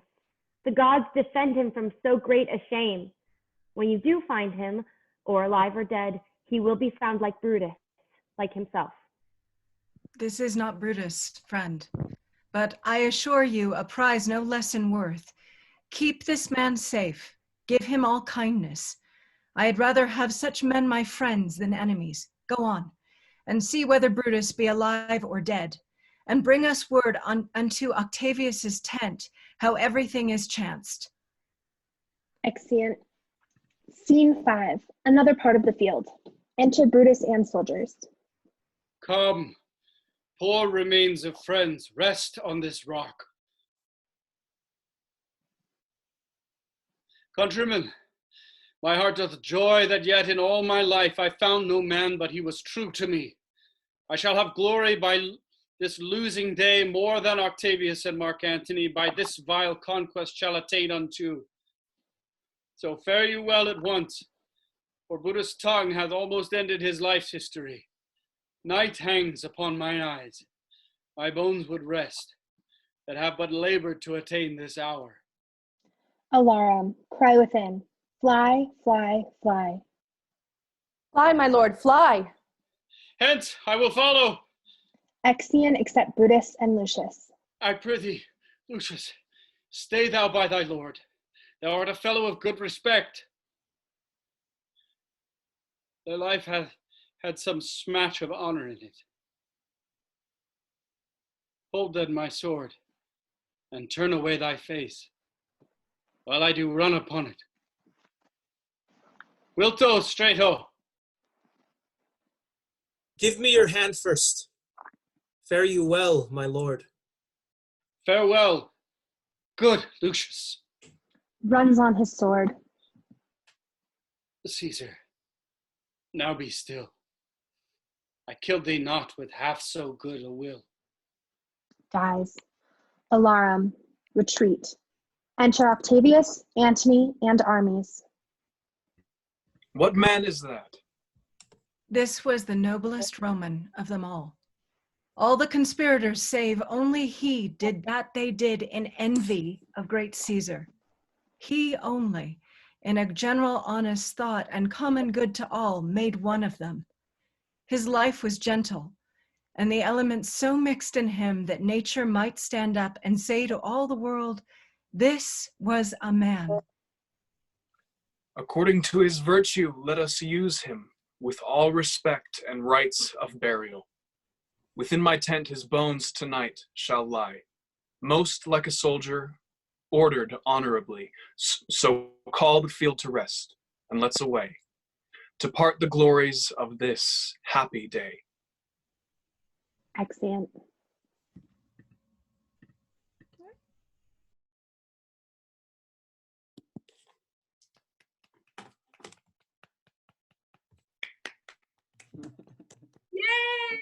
Yeah.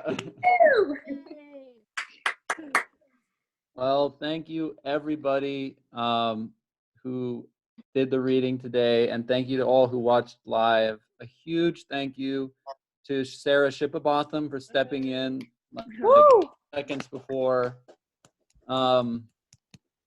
Also, I'd like to thank the kind of the team here, which includes Jessica Graham, Liam Johnson, and Lexi Thompson. So we'll give them a round of applause. And then I'd also like to give a huge thank you to our stage manager, who is just nothing would get done without her. So a round of applause for Kirsten Farley as well.